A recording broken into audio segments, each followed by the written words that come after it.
Today we're going to be talking about Spring Cloud and taking Spring Cloud to production. So before we get started, I just want to introduce myself as well as let Chris introduce himself. My name is Ryan Baxter. I've been on the Spring team for, it'll be 10 years in a few months actually. The entire time I've been on the Spring team, I've worked on Spring Cloud, and over the course of the past decade, I've touched pretty much every project under the Spring Cloud umbrella. There's quite a few of them if you're familiar with the project itself. When I'm not working, I do have 2 young kids that keep me quite occupied, and a wife as well. And that pretty much takes up all my time. So, Chris? And I'm Chris Sterling. I actually am a technical product manager focused on Spring. So I've been working with the Spring team about 11 years. Before that, and even during my tenure, I'm a Spring developer myself. So I started way back in the day. I'm 30 years in.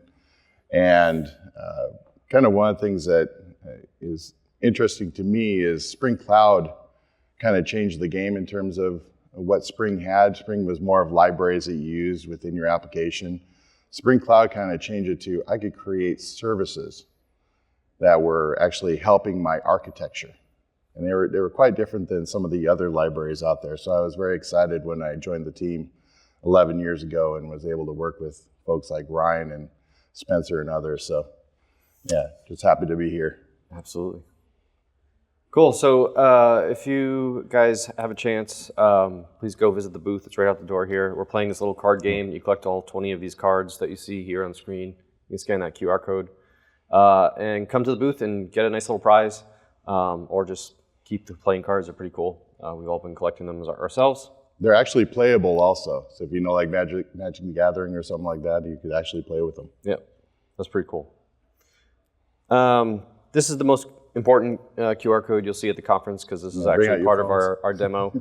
So I'll give everyone a chance to scan this QR code or go to the bit.ly URL if you can't scan it. If you're using your laptop, just give me a thumbs up when you guys are all good so I can switch away from the screen.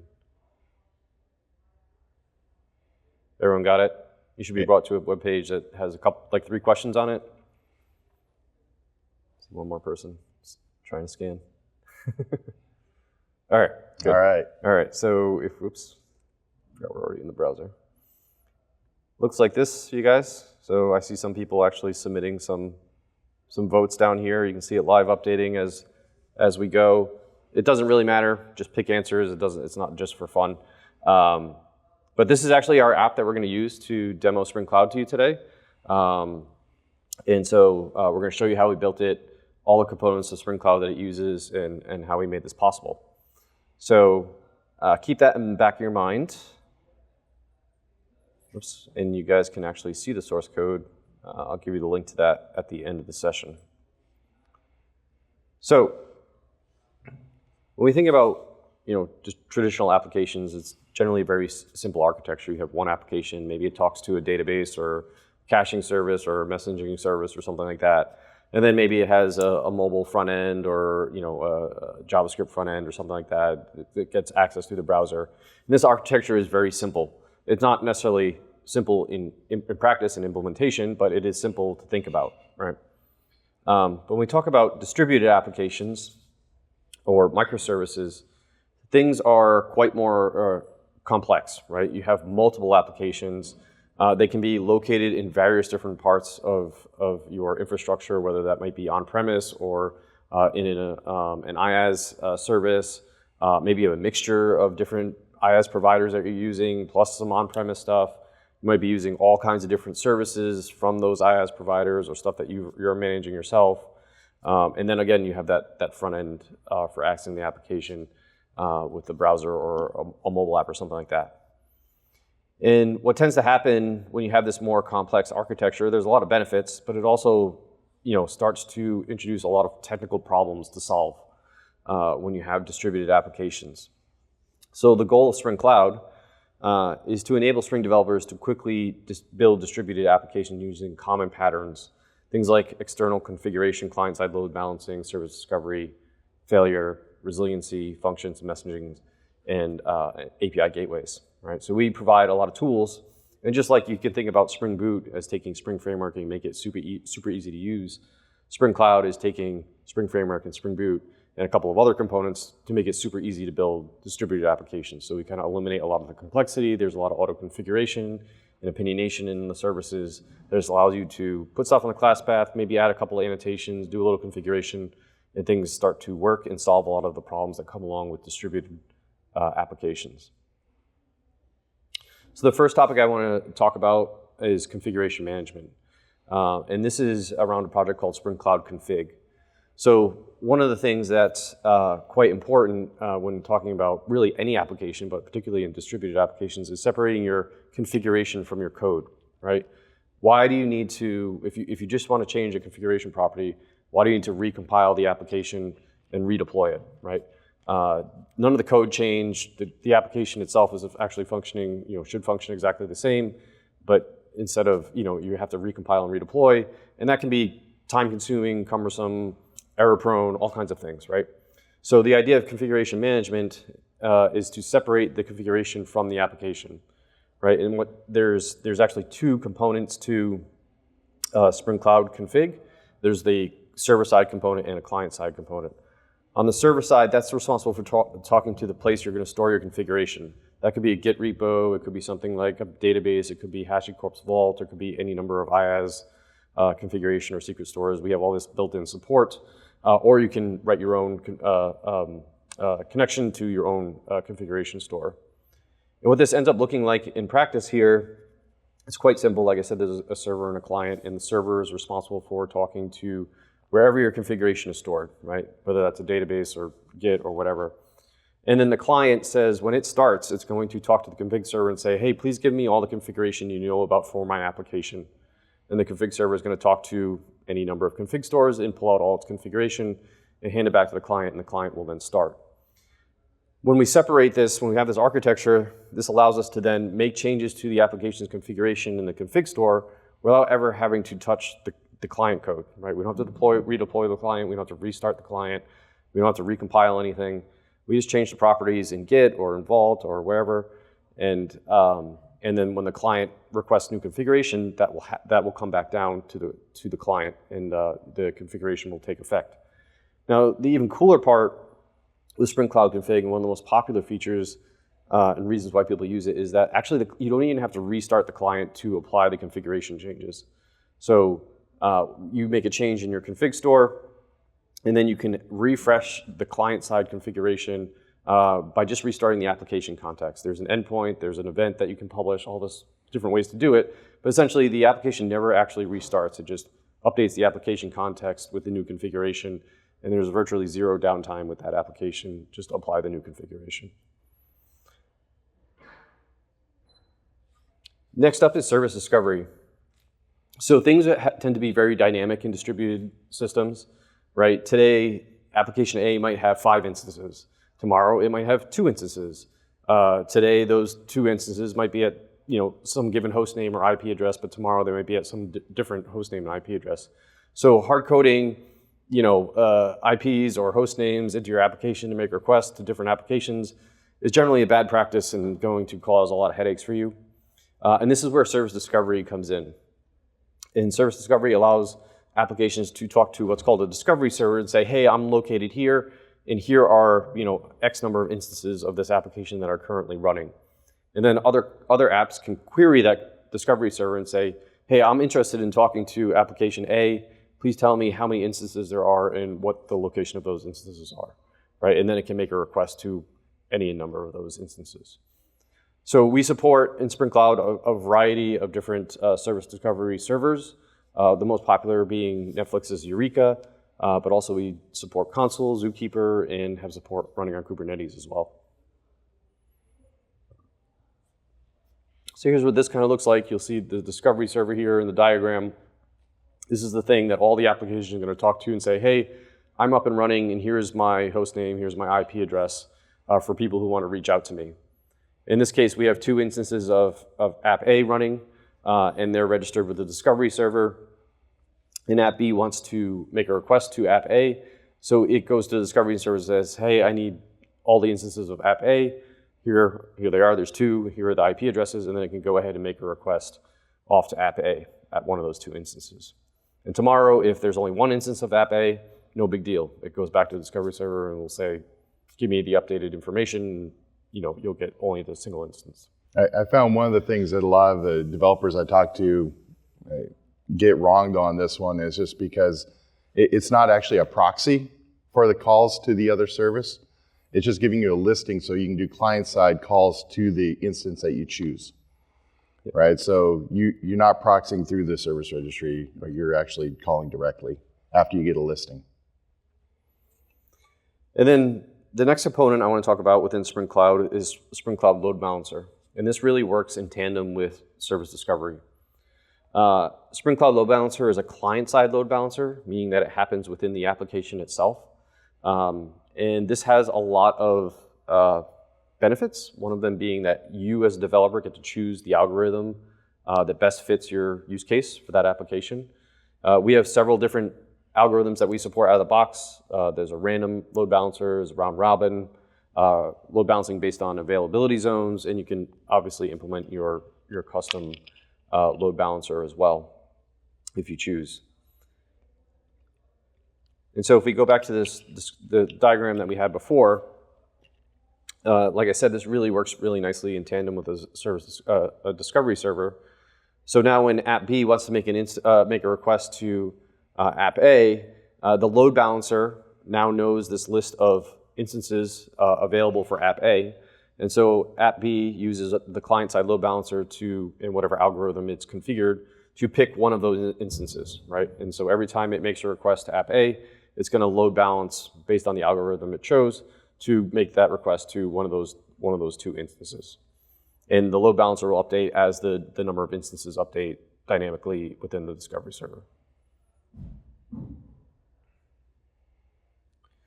So as much as we think that all of our application code is always going to run perfectly and nothing ever is going to go wrong, that just tends to not be the case. We always have problems. So building resiliency into your distributed applications is particularly important because there's a lot of more opportunities for failures because you're making a lot of remote requests and stuff like that, and there's things running in clouds, and clouds tend to go down and all this fun stuff, right? So having resiliency built into your application is quite important. And so Spring Cloud provides a number of different ways to do that. You can use none or all of these, but they're all available to you. So the first one is circuit breaker. So think if you're not familiar with this, a circuit breaker acts just like a circuit breaker does within your electrical panel. When it trips, the electricity stops flowing to the outlets, right? In an application, you wrap a remote request that you're making, whether it's to a database or another application, within a circuit breaker. And if something happens to go wrong with the requests that are being made to through that circuit breaker can trip and stop the flow of traffic going across to that application. A bulkhead is kind of similar to a circuit breaker, but you want to think of a bulkhead as a way of isolating failures within an application, right? So you want to isolate a thread pool, or you want to isolate the number of concurrent requests going through a specific method, right? So it's isolating failures within the application itself. Rate limiting, I'm sure everyone's kind of familiar with what rate limiting is. It's a way of limiting the number of incoming requests coming into an application so it doesn't potentially get overloaded. And then we finally have retry. So sometimes just failures just kind of randomly happen when you're making remote requests, right? So if a failure randomly happens, it might be good to wrap something in a retry, so with a specific backoff, so it retries the request a certain number of times before it actually completely just gives up and fails, right? It actually works quite nice with rate limiting because you usually get like a 429 response and then usually a header that tells you how long you need to wait. So you could actually decide to retry after that wait period, right, as an example. Yep. And actually, if you haven't done as much distributed computing, one of the things I highly recommend is a very short read, The 8 Fallacies of Distributed Computing. And it really helps you kind of get in the headspace of what you need to start to handle if you start to go into the cloud and you do HA across multiple availability zones, et cetera. So here's an example of the type of failure that we really want to avoid, right? So for example, if our database in this cloud goes down, then that's going to bring down this application over here, and then that's going to bring down this application that depends on that application. That's going to bring down our gateway, and then we bring down our front-end apps, and then we have some very angry end users, right? And this type of cascading failure is the thing that, with resiliency, we're trying to avoid in a distributed application. So for example, if we want to prevent this from happening, we can introduce a circuit breaker between our application and our database that we're trying to make a remote request to. So if that request starts failing for whatever reason, because the database is down or something else, right? The circuit breaker opens, and then you can optionally provide a fallback. So when that circuit breaker gets tripped, we're going to do something else. We're not going to try and make this request, but we're going to try and get the data from somewhere else. Perhaps you have that data, a cache of that data somewhere floating around, and you reach out to that cache in the fallback, and then nothing else fails, right? Maybe you get some stale data back to the end user or somewhere down the line. That's much better than bringing down the entire app and causing that downtime that everyone wants to avoid. The next component we just want to talk about here is API gateway, and I kind of saved this one for the end, or second to last in this case, because it kind of encompasses and uses all the other components that we've already talked about within Spring Cloud. So the gateway is all about the ability to route requests to the applications that sit behind it, right? And it's not only about routing it, but it's potentially doing dynamic modification to those requests or those responses that are going through the gateway. It uses, or can optionally use, service discovery. It uses Spring Cloud Load Balancer. And there are both reactive and non-reactive versions of the gateway. So depending on whether you're using Webflux or just WebMVC, we have versions that work for both. And the other great thing about the gateway is that it is a great place to apply some cross-cutting concerns, right? So as we'll see in our demo, we add, for example, authentication at the gateway level so that everything else behind it is, is protected, right? And not every app needs to implement authentication. Resiliency, what we just talked about, can be implemented at the gateway. So you can rate limit requests coming in, you can retry requests, you can add circuit breakers to routes downstream of the gateway. And obviously tracing, right? It is the entry point to your application, so it's great to now start tracing all the requests as they move through the system from the gateway. So here's just a quick example of gateway, right? We have a gateway here. It has two routes configured for it, one at /app A and one at /app B. Obviously, there's going to go to app A and app B that are sitting behind the gateway. It's talking to the discovery server to figure out where those current instances of those applications live. And so a request comes into the gateway at /app A, but app A is protected by security, so it asks the user to authenticate first. And so once the user has then authenticated, then it will start to route the request. It's going to app A, so it's going to load balance the request through Spring Cloud Load Balancer, and then that picks an instance based on the algorithm you choose and routes the request, including the authorization header from the authentication that the application just went through at the gateway. And I kind of want to mention that Spring Cloud Gateway, the underlying library that you use, could be just a regular network gateway library as well. So you might just be automatically routing traffic, based on a pattern, rather than going down to the API level and managing APIs at a fine-grained level. But it can also go all the way to, actually understanding Open API. So then it becomes more of an API gateway. It can actually participate in your developer portals and things like that. So it definitely has a lot of flexibility in how much complexity you want to ingrain in that implementation. And then lastly, I just want to talk about event-driven architectures or distributed asynchronous events. This really depends whether you use this or not, depends on the architecture of your application, your use case. But really it's an abstraction over various messaging systems like RabbitMQ and Kafka. So there's no vendor lock-in. All this can be configured based on what's on the class path and some configuration properties. But it's really nice because it gives you some built-in consumer groups, partitioning, error handling, and it makes really building asynchronous messaging events in distributed applications super easy and super easy to do. And lots of times that stuff can be quite complex. And so I'm sure you're kind of familiar with how this looks. There's a request that comes into some kind of producer application. That producer application publishes a message over a topic that goes through some messaging infrastructure and will get distributed across X number of instances of that application that happen to be subscribed to that topic. So that's Spring Cloud Stream. All right, so let's get into the demo. This is my favorite part of this whole talk. This is the architecture behind the application that everyone actually was playing with at the beginning of the talk here. So you can see at the top, we are using Spring Cloud Config and Eureka for service discovery. And actually, all the applications are using those two services. It's just I didn't want arrows going all over the place. So all three of the applications that you see here are actually using that. The Poll UI application that you see there, that's just what's serving up the JavaScript HTML that you see when you open the app in the browser. And then we have this poll service. The poll service is responsible for surfacing the questions that you've got when you open the application. So those 3 questions. And actually those questions, what those questions are and the answers to those questions are stored within configuration properties that are living around the config server for the application. So we can change those dynamically as we see fit. Answers to the questions and the questions themselves get persisted within a database that the poll service uses.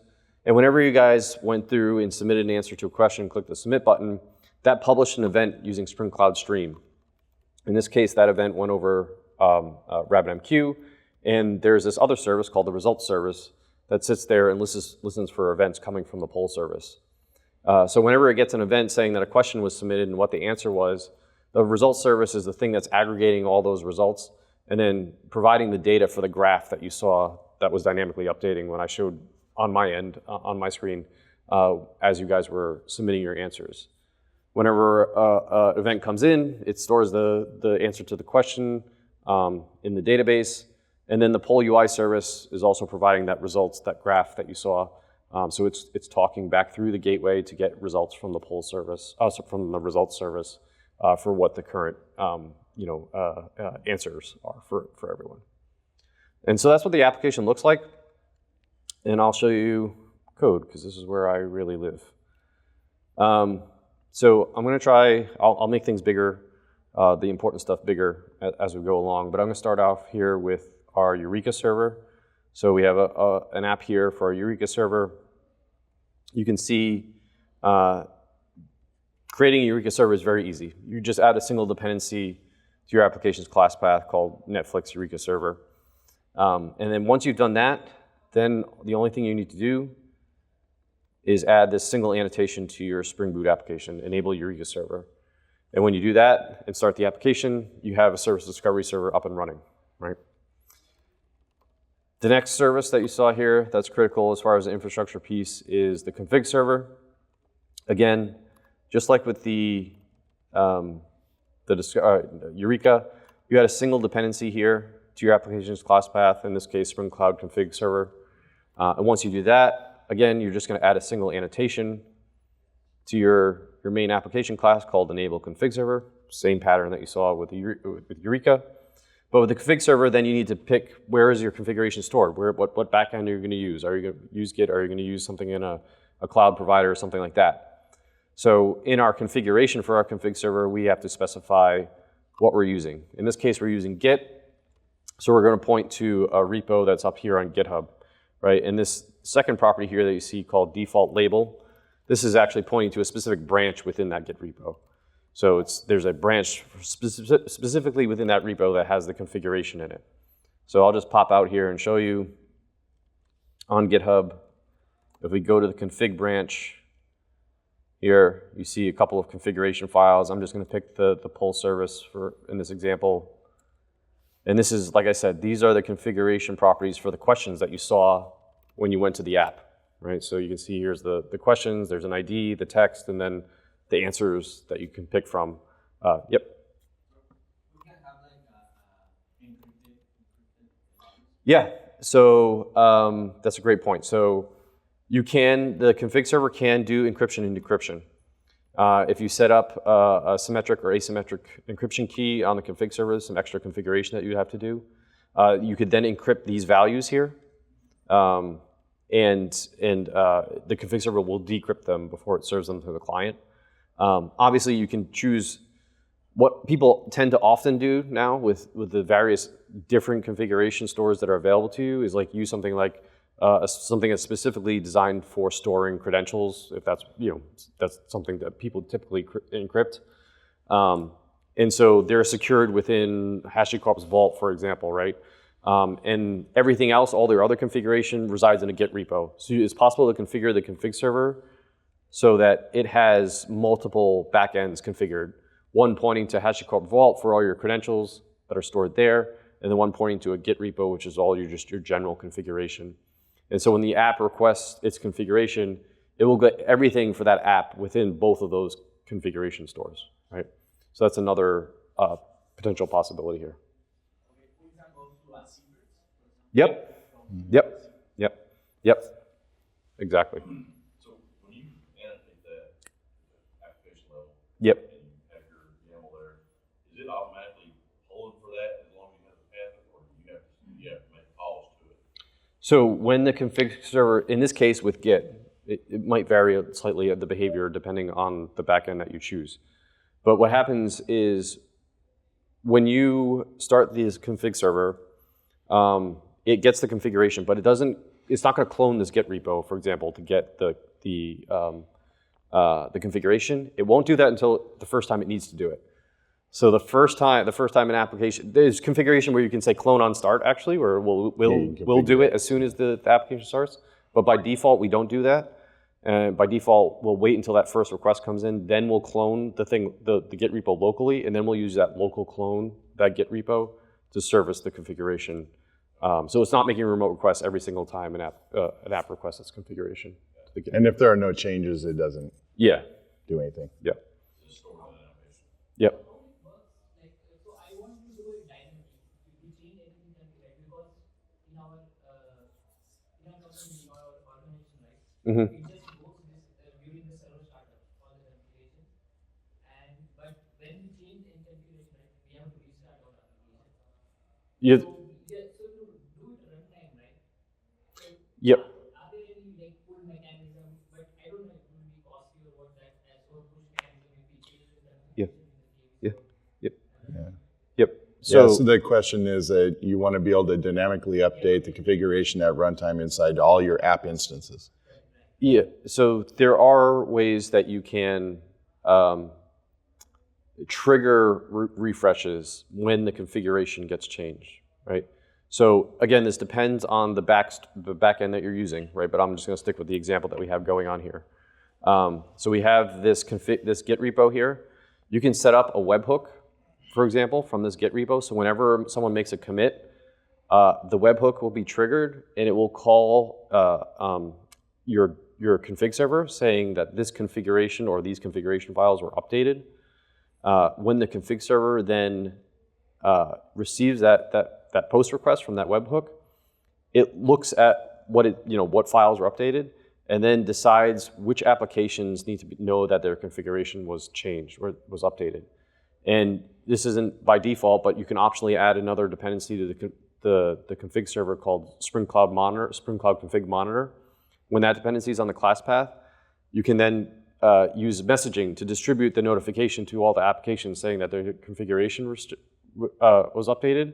When the applications receive those events, all instances of that app, then they make the request back to the config server and say, hey, I need to update my configuration. Please give me my update configuration. That's a way to automate that automatic refresh on the client side as soon as the configuration gets changed in the config store. And sometimes, though, there's an additional one, I believe, so tell me how inaccurate. But, so the other way you can do it, because a lot of times production, they won't let you have access to your Git server directly from there. You actually can put a bus in between. So RabbitMQ, for instance, can be in between. Yeah. So then you can have a webhook on the that generates a message, and then the message actually gets picked up and now gets propagated out to the applications. Yep. We have that broadcast mechanism. Yep. To do all this. Just I wanted to know for all these service level properties, right? Is there like Spring gives some like automated way to do that? The client can actually then, once it gets that information, it can update the variable or wherever configuration that you had. Yep. Yes, so if you have like a feature flag or something like that, you can definitely update it at runtime. Great questions. I love these questions. Yeah, thank you.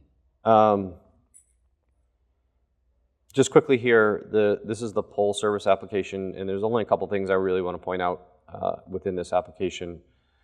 This is the thing that's actually both serving up the questions and it's also handling when you submit a question, right? So when you submit your answer to a question, right? So if you look at this poll controller here, you'll see there's a submit post mapping. And when that gets called, it calls this poll service.submit method. And then if we look at that method, this is the method that's actually publishing the event over a Spring Cloud Stream to the results service to aggregate the data, right? So we see that we create this poll submitted event, and then we call stream bridge.send over this topic, this event, right? So if we look at then our application YAML, we've configured Spring Cloud Stream. We're using RabbitMQ in this case, running locally, right? And we've configured Spring Cloud Stream with a destination of where it's publishing this event. This is the binding, this is the event destination, and this is the content type of the event, right? So then that event flows through over RabbitMQ to the results service. And so there's some code here in the results service. We look at results aggregator. There's a bean here called poll submitted, right? And this is the consumer of that poll submitted event. And so Spring Cloud Stream automatically sees this bean, it sees what event it's consuming, and says, hey, I have an event of this type. I'm gonna, whenever our event comes in, this is the method that I'm actually gonna call to handle the event. And then it puts gets the current results from the database, increments the result answer, and then saves it back to the database. And then the poll UI service calls this controller, calls a mapping, an endpoint on this controller with its question ID, and this actually serves up the results from the database, and that's what that's the data that produces the graphs in the UI that you saw, right? And then lastly, the poll UI service, it's just a boot app with some static HTML, JavaScript, and CSS in it, so there's nothing interesting within that app to really take a look at. All right, so I have all the apps here. You can see running in IntelliJ. They're all running locally. I have my config server, my Eureka server. I didn't talk about the gateway. I'll just point out the gateway here. So I have the gateway here. Again, this is just a boot app. You can see it has Spring Cloud Gateway Webflux. In this case, like I said, there's an MVC version on it. And the interesting stuff here are the routes that we have configured within our gateway.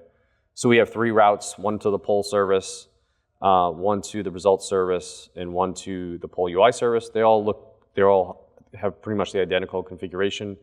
They all have a predicate at / whatever the service name is. So anytime you make a request to the gateway at /poll service, it's going to then route to this URI. This is using load balancing, right? That's what this protocol here at the beginning is indicating. It's a load balanced service, so it's going to use service discovery to look up where the poll service is currently located, how many instances there are, and load balance requests back through to that service. There's one filter that modifies the incoming request, and that's just a strip prefix, and all that's really doing is removing this prefix in the path of the URL before it sends the request downstream. You can see we're kind of using this more as a load balancer, right? A network gateway load balancer, rather than an API gateway that's really getting down the details of managing. Although there is the strip prefix, that's more of just path-based management. You might see some other additional things you would do in a Spring Cloud Gateway implementation where you're actually modifying headers, maybe even potentially looking into the body, which you got to be careful of, right? Because there's a lot of performance potential issues there. And also, one thing to note is Webflux versus WebMVC. So the Flux one is based on non-blocking I/O. So the implementation we'll show later on Tanzu Platform is based on Webflux, and it can handle a tremendous amount of traffic. It would compete with anything out there in terms of just high throughput, low latency, low error rate, and with that non-blocking I/O. But there are some complications that come with that, right? From a coding perspective, if you want to implement your own. Having a reactive programming, troubleshooting becomes a little different. It's something you have to take mindset. Care of. Yeah.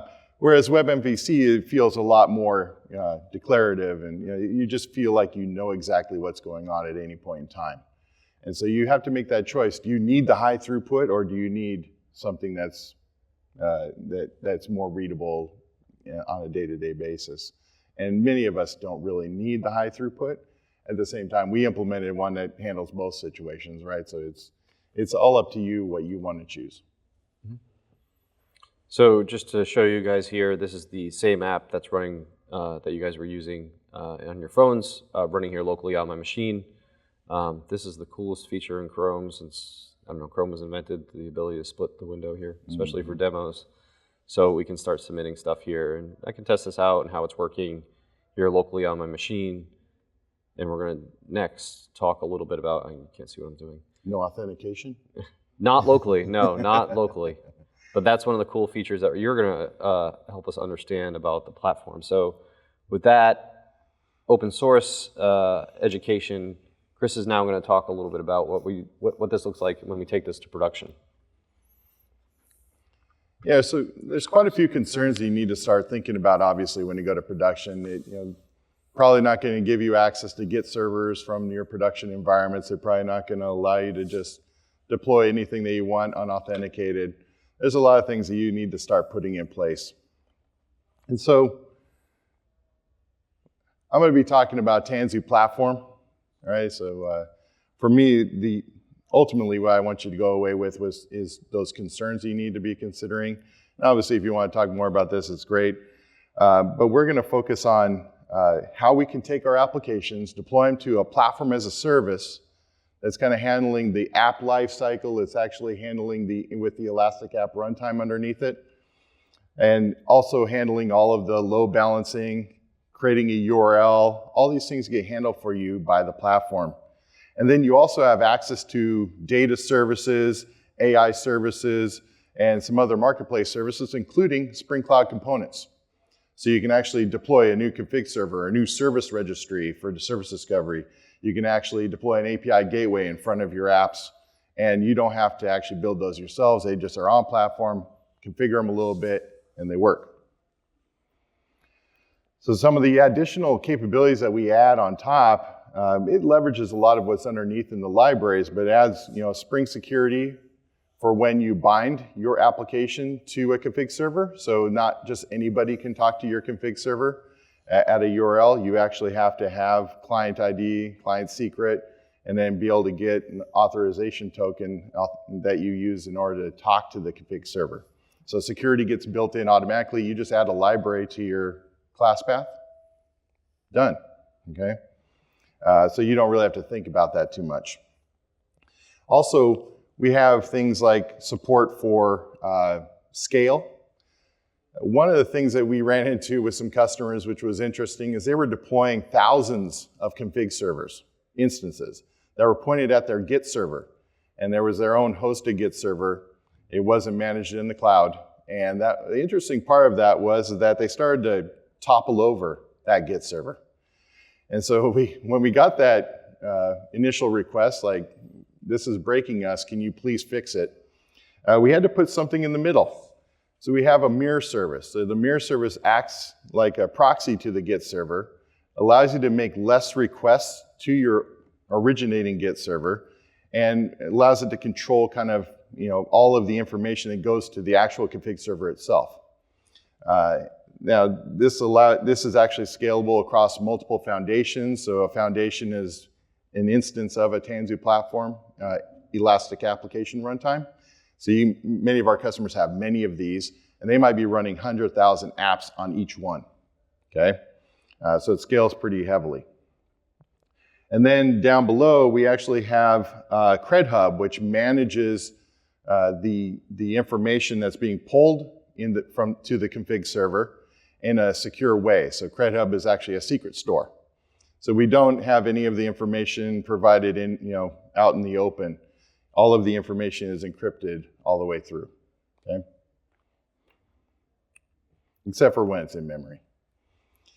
And all of the config servers and your apps are all deployed as containers managed by the platform, but you don't actually have to create a Docker file or anything like that. It all handles it just from your jar.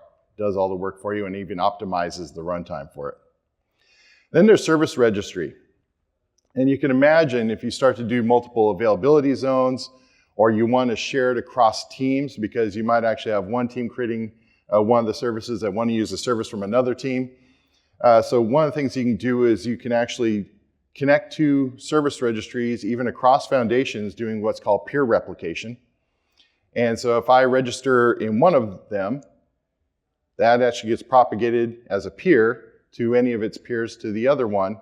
And so now I'm accessible in both availability zones to the same service.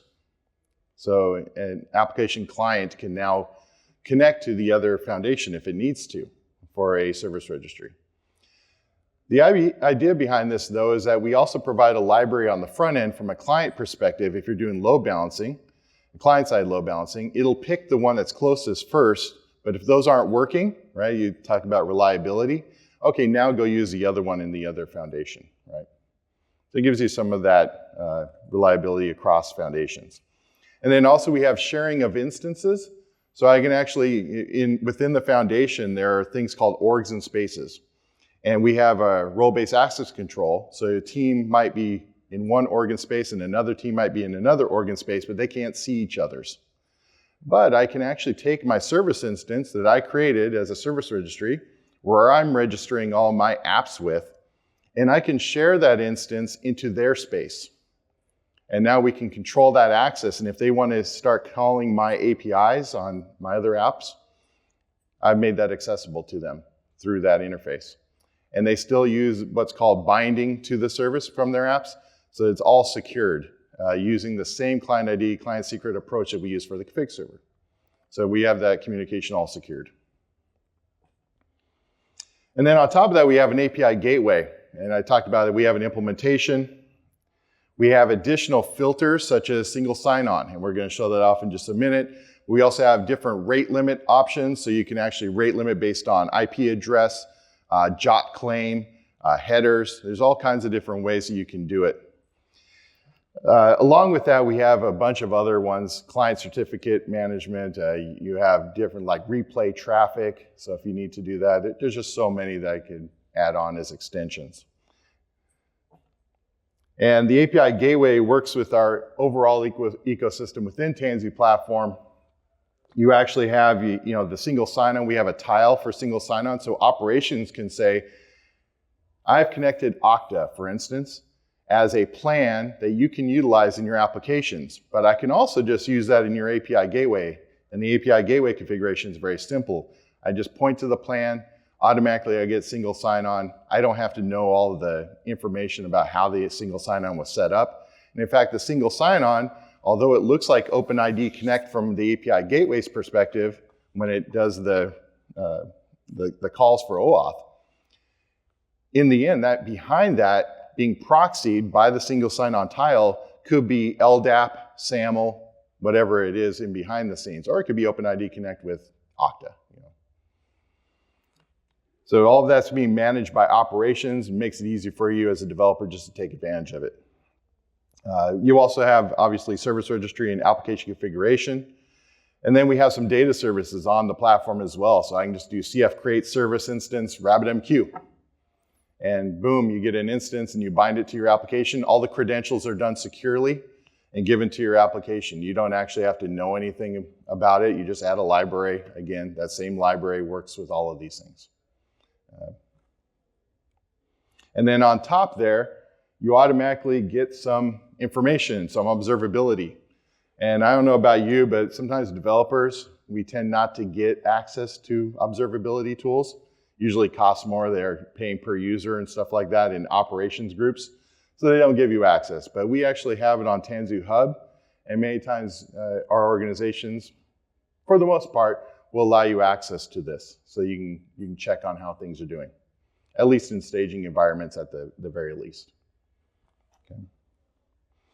Talk about single sign-on. Besides just doing authentication, we do a lot of things after that. So if you add the SSO login, you can then get role-based access control. So you can say in a JOT claim, this claim, or a JOT, this claim represents roles. And then within each of your routes, you can say, in order to access this route, you have to have this role or a list of roles. Another thing is scopes, obviously. We also have something where instead of just token relay, which you get out of the box with Spring Cloud Gateway, where then the upstream application that's providing an API endpoint has to then deconstruct the JOT and then figure out how to pull out what it needs. You can actually do that in the gateway, and you can say, this claim, put it in this header, the value for it, and send it over to the upstream application that's providing the API. So now it just eases the developer's use case in terms of how to implement the information. All right, and with that was kind of just a high overview. Now you can get to see it actually in action. So Ryan, take it away. All right, so I am an open source guy. I'm a pure developer. All this infrastructure stuff is not like my thing, right? I'd rather just live in the IDE. But the great thing, when Chris and I were developing and talking about doing the session, I came up with the demo. He's like, okay, now I want you to actually deploy it and get it running on the platform, right, in production, like quote unquote production, right? And I'm like, all right, well, it's not really my thing, but I'll do it, right? So he complained a lot more than that. So this is what it ended up looking like on the platform, right? In quote unquote production, right? And actually, it's exactly the same diagram, except some of these things now get managed for me, right? Like I'm a developer. I don't want to worry about making sure that RabbitMQ is configured properly and running, in the right way. Blah blah blah. Like please God no. And same thing with databases and all this other stuff, right? And the cool thing is like not only the databases and RabbitMQ managed by the platform, but also the gateway gets managed by the platform. Again, that takes that responsibility kind of off my plate. The Eureka server, the config server, all that gets managed by the platform. So really the only thing I'm worried about as a developer are the three applications that I built, the pull UI service, the pull service, and the results service. And those are the things that I end up deploying to the platform. So this is what it looks like, right? It's just the three apps that I built running within the platform. I'll briefly touch on how I got them there, because the other thing that I don't want to do is like worry about building Docker containers and images and managing all that stuff. And I didn't have to do any of that stuff, which is really cool. But we'll talk about that in a little bit. But actually, where I really want to start is I need to renew my session. Where I really want to start here is the services, right? So you can see there are 6 services, right? And how did I get to these services running? All I did was go over here and say add service, right? And it's like a catalog. I can pick and choose what I need, right? As a developer, this is great. I need a gateway. I needed RabbitMQ. I needed single sign-on, which we'll talk about. I needed a config server. I needed service registry. And I needed Postgres, right? So I just pick and chose those services. And the platform spun it all up and took care of, it's running like it's magic under the covers. I didn't have to do anything. I just picked and said, this is what I want. And it created them for me and said, okay, they're ready. Here they are. So how do I actually then use them? Chris kind of alluded to this. This is a concept of binding the service to an application, right? So I want to use, my pull service needs a database, right? It wants to use this Postgres service. You can see there are 2 apps bound to it. Right, so you see that the pull service and the result service are bound to the application. So when I bound the application to this service, this database service, the other cool thing that the platform did was it automatically configured the application to use that service, right? I don't know, like you don't see any credentials or URLs here about where the service is located or how to access it or anything like that. I don't really want to know about it. All I had to do is bind the application to the service. And those properties, those Spring properties that you would normally set in your application properties automatically get configured and injected into the application when the application starts. So the URL, the username, the password, all that's set up for me. I didn't need to do anything for that, right? TLS certs. Yeah. Everything. All that happens, right? And that's true with Postgres. It's true with RabbitMQ. It's true with, to some level, the config server, which is the next one I want to show. So here's the config server, and I needed to create, when I created the config server, the only thing I need to do is tell it what backend do I want to use, right? Like where do I want this thing to live? Where's my configuration living? And so if you look at the configuration here, we see that all I did was point it at the same Git repo that we were using in the open source, on-premise demo that I showed, right? And Chris alluded to this. There's some resiliency built in that this automatically creates a mirror.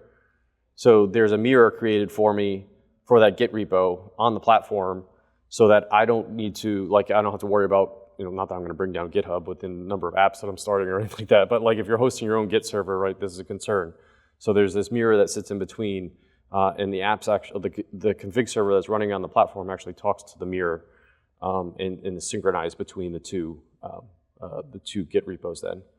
And there's two things that we support out of the box, which is HashiCorp Vault and also Git. And you can actually have one config server with both of those configured, or even 3 Git repositories in a vault, all configured on one config server, and it pulls all that in, and then it filters what it needs to each application, what its configuration is.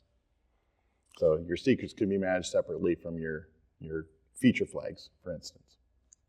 And then lastly, the other interesting thing to look at here is the gateway, right? So when I created the gateway, you see I have all 3 apps bound to this gateway. I need to configure the routes for the gateway. And so if we go and look at the management console here for our gateway, we see here there's actually 4 routes, but the 3 routes that we had in the version I showed in my IDE are also configured here, right? The JSON looks slightly different, but we were looking at it in YAML. But you can see here there's a predicate, one for the results service. It's pointing to a load balance URI. That's, again, internal to the app running on the platform. There's the poll service, again, with that same strip prefix filter, again, with that same load balance URI. And then we have one for the poll UI service, right? And one thing to point out, this configuration is a little different than sometimes what our customers do. A lot of times what you might want to do is have your microservice exposed only through the gateway, right? Because you don't want anybody else to touch it, go around your gateway to do something with it, right? You want the gateway to be your control area.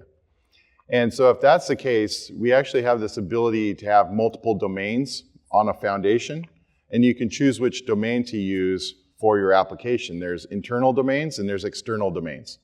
If you map an external domain to your application and you get a subdomain on that, right, as a route to your application, then it's available outside the foundation, whatever your network policies are there. But if you use an internal domain, nothing can talk to it, including apps on the platform. Until you add a network policy. And when you do a binding of your app to the gateway, it automatically sets up that network policy so you can route traffic from the gateway to your app. Okay, so you can fully secure all communications. And then also we handle all the TLS, MTLS that's in between the gateway and the instances of your application. So all that gets handled for you underneath the covers automatically with the load balancing. Right. So there's basically no one that can reach these internal routes that you see here. Not even another app running on the foundation or the platform could call that. Sorry, you did have that. Yeah, I did do that. Awesome. All right, so let me go back here. There was one other thing I want to show. The 4th route in the gateway. Now, I wanted to do authentication or authorization at the gateway level, right? I didn't want everyone, if you guys remember, maybe some of you tried, when you open the app on your phone or your browser, you tried to click on that live results tab that was at the top of the page. Like if you tried to click here, this button here, it probably would have asked you for credentials, right? So you can see if I go here, if I open this link in an incognito window where I'm not authenticated, it asks me to authenticate, right? So I added authentication at the gateway level for the live results so that only Chris and I could actually see them. So the way I did that was just simply, I created a route in the gateway at /results, which is where that live results page actually lives. And I said any request that's going to that path needs to go through the SSO login filter. And this is a filter that's only available here with the gateway running on the platform. And that SSO login filter uses this SSO service, which uses basically authentication for people on the platform itself and asks you to authorize, right? So I didn't need to add Spring Security or anything like that to my apps or anything like that. It's all taken care of at the gateway level with a single path and service within the application. Okay, so the apps running on the platform. The cool thing as a developer here, like Chris mentioned too, is you get insight into metrics about the application. We can see requests that are coming in, we can see latency, we can see errors, we can see CPU utilization, memory utilization. Like, this is all great stuff as far as figuring out if something potentially could be going wrong. You can auto scale your app, you can manually scale it right from here. The other thing you can see, where is the routes, right? We can add internal or external routes here to the application if we want to. All that stuff is really cool. Now, as far as the code changes to get this app running on the platform, there were none. I didn't change a single line of code. I have a separate branch here that illustrates this nicely because we no longer need a lot of this config server, Eureka server, gateway, or anything like that. We just have the 3 results. But as far as code changes on this branch that I use to deploy the apps to the production, there's 0 code differences between the 2. There is a single dependency that's different. So to take advantage of the service registry and config server, you need to add Spring Cloud Service Dependencies BOM to your application. And then there are 2 dependencies that you can add here to your application to take advantage of the config client and the service registry on the platform. These have 0 effect when you start the application outside of the platform. So I could start this application running locally. Nothing's going to happen. It will still function as I did before, right? They only start to activate and enhance your application when you're running on the platform. And then lastly, there's obviously some configuration differences, right? There's going to be some configuration differences. Like, I no longer, when I start the application running on the platform, I don't want to point to a config server that's running locally, right? I don't want to, have RabbitMQ point to something locally, right? I want to use what's on the platform. So we have ways of managing configuration, enabling, disabling things based on where you're running or with profiles. That's all part of Spring and Spring Boot, right? So I have this separate YAML document that only gets activated when there is no app running on the platform. So I start this app locally, and it will still connect to the stuff to the infrastructure locally. But when I run on the platform, all this stuff this YAML document doesn't actually get activated. So I just have this basic configuration here, and let the binding of the applications and the injecting of the configuration from binding them take effect. Cool, so that brings us to about 11 o'clock. One of the things I did want to mention on the API gateway, all the commercial extensions, if you're one of our customers, and you don't have to buy Tanzu Platform, we actually have a Tanzu Spring offering as well. You can get access to what's called Spring Enterprise Repo. It gives you access to patch releases under enterprise support, so beyond the open source support. We actually provide a lot of patches after that for our customers who don't upgrade every single month or whatever it might be. On top of that, though, you get access to Spring Cloud Gateway extensions. So a lot of the things that are built into our API gateway, you can add them into your own Spring Cloud Gateway if you'd like. And you get single sign-on, for instance, and things like that out of the box. There's quite a few other extensions. We have a governance one for regulatory compliance and things like that. So if you're interested in any of that, willing to talk and see what's next. Yep. If you guys want to get your hands on the code and take a look at all the stuff, this is the second most important QR code that you'll scan in this presentation. That will bring you out there. Or you can use that GitHub URL right there. That will bring you right to all the code that I showed today. All right, and also thank you. We have cards up here if you want to get access to any of the cards that we're giving out. And also there was another scan code to see all the other speakers that are here. We still have some more talks going on from the Spring team, so please check them out. And also, please take the card because I'm trying to win. I want to make sure I get enough cards to everyone, so I give out the most. And Josh is killing me. All right, have a good one. Thanks, everyone.